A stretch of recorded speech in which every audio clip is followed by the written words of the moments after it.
నమస్తే, నేను మీ మాధురి. ఈరోజు మనతో పాటు ఉన్నారు మాడుగుల శివప్రసాద్ గురువు గారు. నమస్తే గురువు గారు. ఆశీర్వచనం తల్లి. గురువు గారు, ఒక గత 10 రోజులుగా సోషల్ మీడియాలో గగ్గోలు పెడుతున్నారు. గరికపాటి గారి మొదటి భార్యనని, గరికపాటి గారి అన్నయ్య భార్యనని, ఆయనతో సాన్నిహిత్యం, ఆయనతో ఒక ఇది లేక నేను వేరే పెళ్ళి కూడా చేసుకున్నాను అని చెప్పి. అది ఒక పక్క కామేశ్వరి గారి వర్షన్ అయితే, గరికపాటి గారు అసలు దీని గురించి ఎటువంటి స్పందన లేకుండా ఉన్నారు. అసలు 30 ఏళ్ళు అవుతుంది పిల్లల్ని కని కూడా పిల్లల్ని వదిలేసి వెళ్ళిపోయిన ఆవిడ ఇప్పుడు వచ్చి గరికపాటి గారి గురించి మాట్లాడుతున్నారు. అయితే మీరు గరికపాటి గారి ఏదైతే జర్నీ ఉందో అదంతా చూస్తున్నారు మీరు కూడా. ఆయన పోకడ కానీ, ఆయన ఇచ్చే ఉపన్యాసాలు కానీ, సడన్గా ఇప్పుడు కామేశ్వరి గారు, అసలు ఏం జరుగుతుంది? ఇప్పుడు ఇన్ని సంవత్సరాల తర్వాత బయటకు వచ్చి ఇలా గొగ్గోలు పెట్టడం ఎంతవరకు సమంజసం అంటారు? శ్రీ మహాగణాధిపతయే నమః. ఐం మహాసరస్వత్యే నమః. శ్రీ లలితాంబికాదేవియే నమః. అమ్మ, గరికపాటి వారు పద్మశ్రీ కూడా ప్రభుత్వము ఇచ్చింది. అనర్గళమైనటువంటి ఉపన్యాసము, మంచి సాహితీ సంపదనంతా కూడా పుస్తకాలలో, గ్రంథాలలో ఉండేటువంటి సాహిత్య సంపదంతా కూడా తన మస్తకములో పెట్టుకొని యావత్ తెలుగు రాష్ట్రాలే కాకుండా ప్రపంచమంతా కూడా చూసే విధముగా ఆయన యొక్క పోకడలు అందరూ కూడా వింటూ ఉన్నారు. ఫాలోవర్స్ ఉంటారు. ఎందుకంటే ఒక ఉన్నతమైనటువంటివి ఎప్పుడైతే చెబుతూ ఉన్నారో అవన్నీ వినాలి, తెలుసుకోవాలి, తెలుసుకొని ఆ విధంగా మనము నడుచుకోవాలి అనేటువంటి ఈ విధముగా చెప్పేటువంటి చాలామంది మహనీయులు ఉన్నారు. మన తెలుగు రాష్ట్రాల్లో పుట్టినటువంటి ఆణిముత్యాలు, మహానుభావులు గతంలోనూ ఉన్నారు. ఎందుకులే ఇప్పుడు మనకు అని ఊరికే మిగతా వాళ్ళ పనులు వాళ్ళు చేసుకుంటూ, ఒకప్పుడు ఒక మహా వెలుగు వెలిగినటువంటి వాళ్ళు కూడా ఏదో జరగనీలే, ప్రపంచం ఎప్పుడు కూడా కొత్త వింత, పాత ఏముంది అని అనుకునేటువంటి పోకడలు. కాబట్టి ఒకప్పుడు మహా వెలుగు వెలిగినటువంటి వాళ్ళు కూడా ఎందుకు లేని పక్కన వాళ్ళ పనులు వాళ్ళు చేసుకుంటూ ఉండేటువంటి వాళ్ళు ఉన్నారు. ఇప్పుడు రన్నింగ్లో ఉండేవాళ్ళు ఉన్నారు. రాబోయేటువంటి మహనీయులు, ఆణిముత్యాలు చాలామంది ఉన్నారు. వాళ్ళల్లో ముందు వరుసలో గరికపాటి వారు ఉంటారు. మామూలుగా ఈ గతంలో ఉన్నవాళ్ళు కాబట్టి ఇప్పుడు ఉన్న వాళ్ళు ఒక ముందు వరుసలో ఈయన కూడా ఒకరు, ప్రథములు అనేటువంటిది ఒకటి. ఇక్కడ ఎప్పుడైనా అమ్మ ఒక మంచి ప్రవక్తలు కావచ్చు, ఇటువంటి ఉపన్యాసకులు కావచ్చు, గతంలో ఎన్నో కార్యక్రమాలు చేసి ఒక ఉన్నతమైనటువంటి స్థితికి చేరుకోవడము సమాజములో అంటే చాలా కష్టం. అవును. ఆ దశకు ఉన్నతమైనటువంటి స్థితికి వచ్చినటువంటి తర్వాత ఒక్కసారిగా తన ప్రతిభకు భంగము వాటిల్లే విధముగా ఇలా కిందికి రావటం, ఇప్పుడు ఏదో కిందికి పోయినాడు నేను అనడం లేదు, కానీ ఇలాంటి కిందికి చేసేటువంటి వార్తలు రావటం అనేటువంటిది ఎవరి జీవితంలోనైనా ఇబ్బందికరమే. అది నిజానిజాలు ఏమిటివి, ఏమి కథ అని ప్రపంచము తెలుసుకునే లోపు ఈ నింద మాత్రము యావత్ ప్రజానికానికి తెలుస్తుంది. ఇలా ఇబ్బంది పడిన వాళ్ళు చాలామందే ఉంటారు సమాజంలో, మహనీయులు. ఎవరిని మనం తక్కువగా చూడడానికి లేదు. నిజమేది, నిందేది అని తెలుసుకునేటువంటి లోపే పాపం వాళ్లకు వాళ్ళ జీవితానికి భంగం వాటిల్లే విధముగా సమాజంలో ఎంతో ఒక్కొక్క అడుగు, ఒక్కొక్క ఇటుగా పేర్చుకుంటూ వాళ్ళ జీవితాన్ని పైకెక్కుతూ చేస్తూ వచ్చినటువంటి వాళ్ళు ఎంతోమంది ఉంటారు. వాళ్ళకి ఇట్లాంటివి వచ్చినప్పుడు కొంత ఇబ్బందిగానే అనిపిస్తుంది. ఇదేమిటి, ఈయనేమిటి, ఇలా చేయడం ఏమిటి, అలా చేయటం ఏమిటి అని చిలవలు పలవలుగా అనుకోవడం అనేటువంటిది జరుగుతుంది. ఏది ఏమైనా ఒక 30 సంవత్సరాల తర్వాత ఆయన అంతకంటే ముందు ఆయన కూడా 30 ఏళ్ల నుండి ఈ ప్రతిభ అనేటువంటిది ఒక ప్రతిభ వైపు ఆయన యొక్క మొగ్గు చూపడం కూడా 30 ఏళ్ళు అయి ఉంటుంది నాకు తెలిసి. నేను కూడా అనుకుంటున్నమాట అదే. ఎప్పుడు 1996 నుంచి 97 నుంచో ఏమో ఆయన ప్రతిభ ప్రారంభం అయి ఉంటుందని నేను అనుకుంటున్నాను. 97, 98 నుంచి కొంచెం ఆయన యొక్క ఇది ప్రారంభం అయి ఉంటుంది అని నాకున్న అభిప్రాయం. ఓకే, నాకు తెలిసినంత వరకు కొంచెం అటు ఇటు కావచ్చు. అయితే సరే, అంచెలంచెలుగా ఎక్కి రావటం అనేటువంటిది ఎప్పుడైతే వస్తుందో, సరే ఒక మహాతల్లి, ఒక ఆమె, ఒక స్త్రీమూర్తి, ఆడమనిషి సమాజంలో ఎప్పుడైనా ఒక ఆడమనిషి ఒక ఇబ్బంది అని బయటికి వచ్చి చెప్పింది అంటే ఎవరైనా అటువైపు అయ్యో ఒక స్త్రీమూర్త ఇలా జరిగిందా అని అనుకోవటం అనేటువంటిది స్త్రీమూర్తి వైపు చూడాల్సినటువంటి బాధ్యత సమాజంలో అందరికీ ఉంటుంది. ఏ ఆడమనిషినైనా మనము వాళ్ళు ఎటువంటి వాళ్ళు ఏమిటి అనే దానికంటే వాళ్ళు ఇబ్బంది చెబుతూ ఉన్నప్పుడు వాళ్ళు ఏమిటి అనేటువంటిది ఆలోచన ప్రతి వాళ్ళు చేస్తారు. ఎందుకంటే సమాజంలోకి రాకముందు వ్యక్తిగతమైనటువంటి జీవితాలు వేరు. అవును. ఎప్పుడైతే సమాజంలోకి వచ్చి ఆయన సమాజపరముగా కొన్ని సమాజాన్ని ఉత్ప్రేరణ చేసేటువంటి విధముగా ఆయన ఉపన్యాసాలు ఉంటూ ఉన్నాయో అప్పుడు కొంచెం వ్యక్తిగతమైనటువంటి జీవితంలో కావాల్సినటువంటి వాళ్ళు కొంతమంది బయటికి వచ్చి ఈ విధంగా చెప్పటం అనేటువంటిది ఎంతైనా ఇబ్బందికరమైనటువంటి పరిస్థితే ఇది. ఎవరికి? ఆయన్ను అభిమానించే వాళ్లకు ఇబ్బందే, ఆయనకు ఇబ్బందే. మొదట ఆయన్ను అభిమానించేటువంటి వాళ్లకు ఇబ్బందే.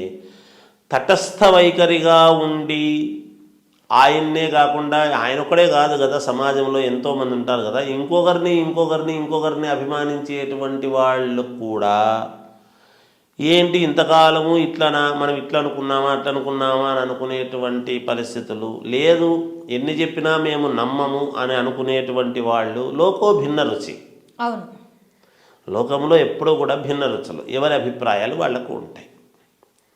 అయితే ఇక్కడ నేను ముఖ్యంగా మనం అనుకుంటున్నది ఏమిటంటే అమ్మా, ఇక్కడ స్త్రీకి ఎప్పుడూ కూడా ఈమె అనే కాదు, ఆడవాళ్లకు ఎక్కువగా కొన్ని బలహీనతలు చాలా సందర్భాలలో ఎదురవుతాయి.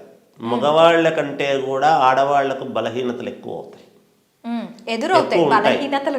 బలహీనతలు ఎక్కువ ఎదురవుతాయి. అవును, ఎదురవుతాయి అంటున్నాను నేను చెప్పటంలోనే.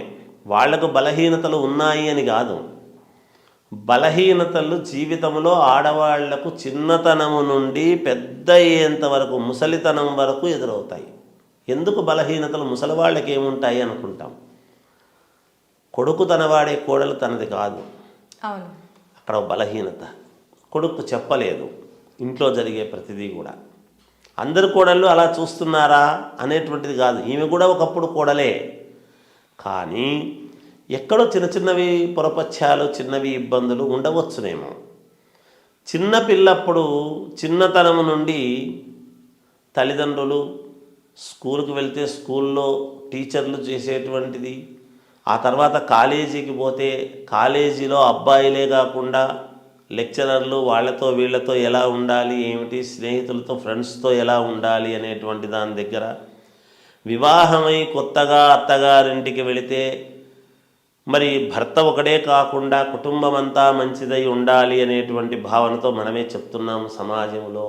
అక్కడ వెనక ముందు పుట్టినటువంటి వాళ్ళు కావచ్చు, ఉండవచ్చును, ఇంకొకరు ఉండవచ్చును. ఇలా అనేక రకాలుగా ఎక్కడైనా స్త్రీకి నిరంతరము బలహీనతలు అనేటువంటివి ఎదురవుతూనే ఉంటాయి. పురుషులకు చాలా తక్కువ, ఉరువే ఉండవు అనటానికి లేదు.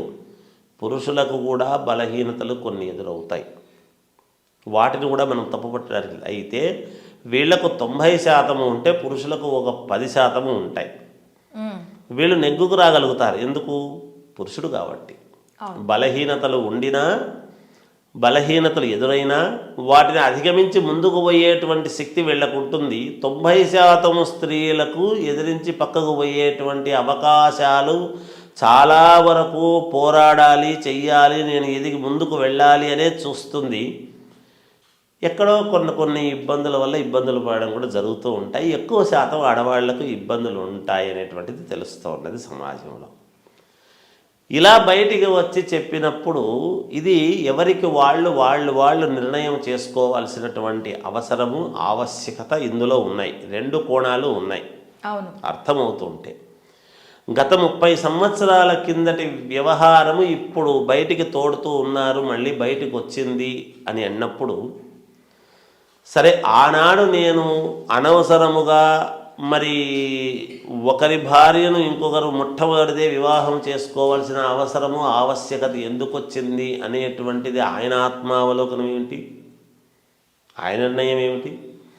నచ్చక నేను వచ్చేసినాను, నాకు నచ్చిన వాడితో వచ్చేసినాను అని ఈమె ఇంటర్వ్యూ చూస్తున్నాము. కాబట్టి మరి నచ్చనప్పుడు మళ్ళీ 30 సంవత్సరాల తర్వాత ఈమె మళ్ళీ ఏమి ఆలోచన చేసి ఈ యొక్క నినాదాన్ని ఎత్తుకుంది అనేటువంటి ఒక ఆలోచన. ఆ గరికపాటి గారు మీకు అన్యాయం జరిగితే నాకు చెప్పుకోండమ్మా అని సభాముఖంగా చెప్పిన ఒక మాటకి నేను ఈ రోజు బయటకు వచ్చాను అని చెప్తున్నారు ఆమె.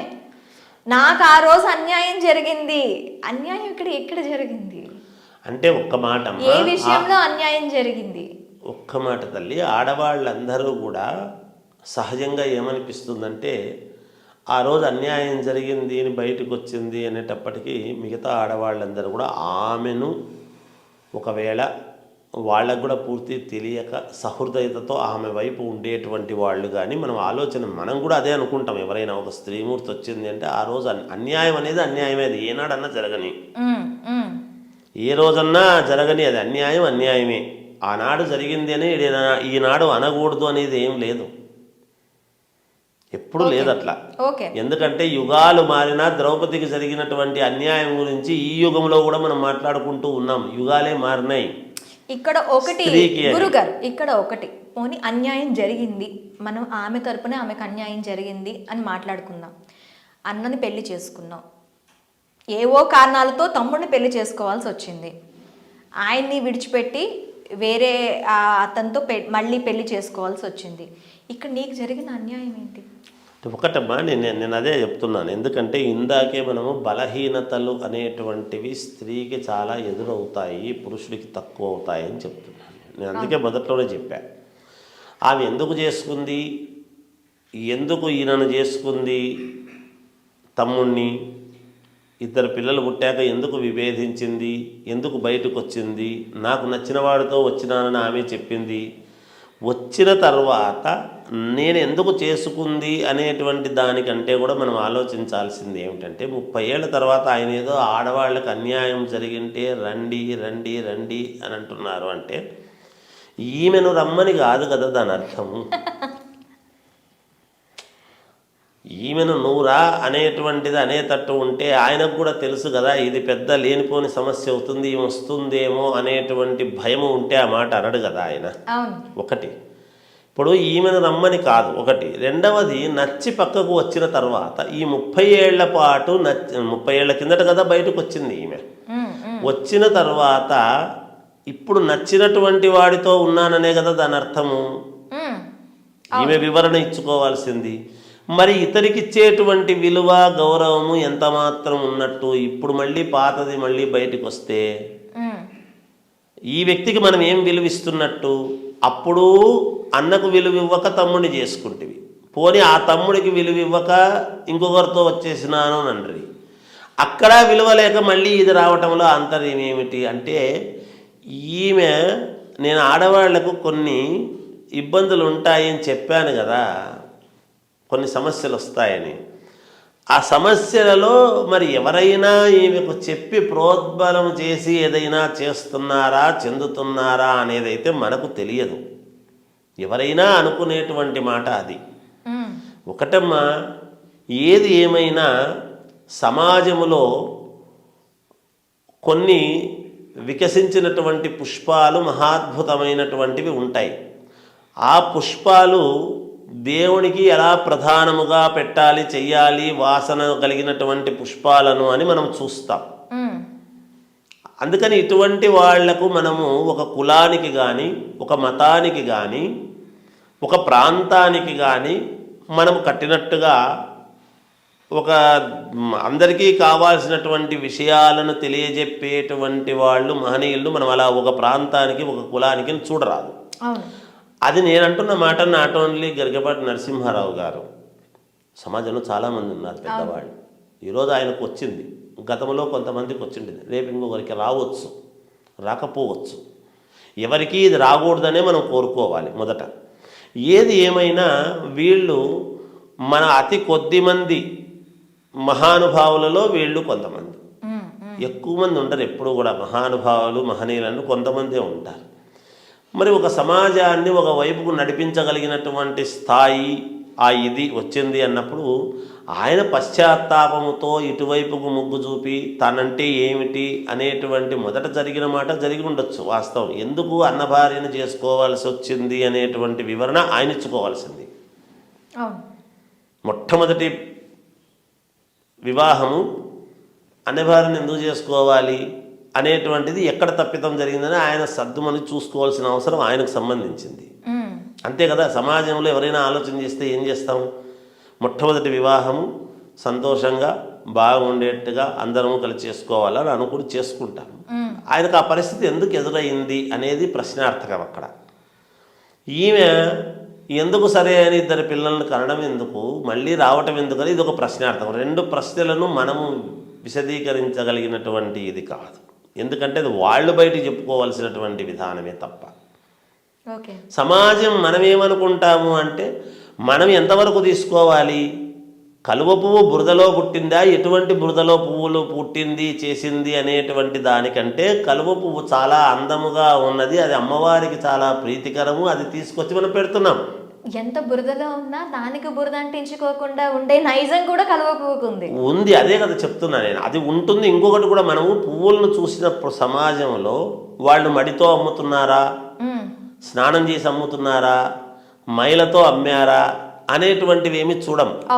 పువ్వులు చూడంగానే అందంగా కనపడుతున్నాయి, వాటి తీసుకొని వచ్చేసి అమ్మవారికి అలంకారం చెయ్యాలి అనేటువంటి భావనతో చేయటమే ఉంటుంది. అందుకనే ఒక వ్యక్తిలో ఉండేటువంటి చిన్న మచ్చను మనం ఏదో చూసి మిగతా ప్రతిభనంతా కూడా పక్కకు పెట్టాలి అనుకునేటువంటి మూర్ఖత్వము ఉండరాదు. ఒకటి ఇంకా కావాలి అంటే మనం బురద జల్లడము కంటే వాళ్ళని ఆదర్శంగా తీసుకొని వాళ్ళలాగా ఎలా ఎదగాలి అనేటువంటిది రావాలి. నేను గొప్పగా బతుకుతున్నాను, వచ్చి నాకంటూ కొంతమంది ఉన్నారు అని అన్నప్పుడు ఇక మళ్ళీ ఆయనతో అనవసరం. అవును, నీ గొప్పతనం ఏమిటి, నేనేమిటి అనేటువంటిది మనకు కూడా ఎంతో కొంత విలువ గౌరవము ఉంటేనే సమాజంలో ఇంకా మనల్ని భగవంతుడు బ్రతికించినాడు, మనతో ఏదో ఉపయోగం నలుగురికి ఉంటేనే మనం బతుకుతున్నామనేది మనం అనుకోవాలి సమాజంలో. లేకపోతే మనమంటూ ఉండడం కదా, అవసరం లేదనుకుంటే భగవంతుడు తీసేస్తాడు కదా. క్యాలెండర్లో ఇన్ని నెలలు, ఇన్ని సంవత్సరాలు, ఇంత ఇది ఉన్నప్పుడు, ఇన్ని డేట్లు ఉన్నప్పుడు ఏదో ఒక రోజు మనకంటూ ఒక డేట్ వస్తుంది. దాన్ని ఇట్లా అనుచితమైనటువంటి వాటికి వినియోగించుకోకుండా మనమేమిటి అనేటువంటిది నిరూపణ చేసుకోవడానికి గనక మనము నిలబెట్టుకున్నాము అంటే మన గొప్పతనము తెలుస్తుంది సమాజానికి. ఆ ఒక్క రోజు మనము ఎదటి వాళ్ళ మీద బురదేయడానికి ఉపయోగించుకున్నాము అంటే, ఆ సన్నివేశాన్ని ఉపయోగించుకున్నామంటే అది మనం చేతులారా మన జీవితాన్ని మనం నాశనం చేసుకున్నటువంటి వాళ్ళవే తప్ప ఇంకొకటి కాదు అనేటువంటిది నా అభిప్రాయం తల్లి. ఓకే గురువు గారు, ధన్యవాదాలు. జయోస్తు.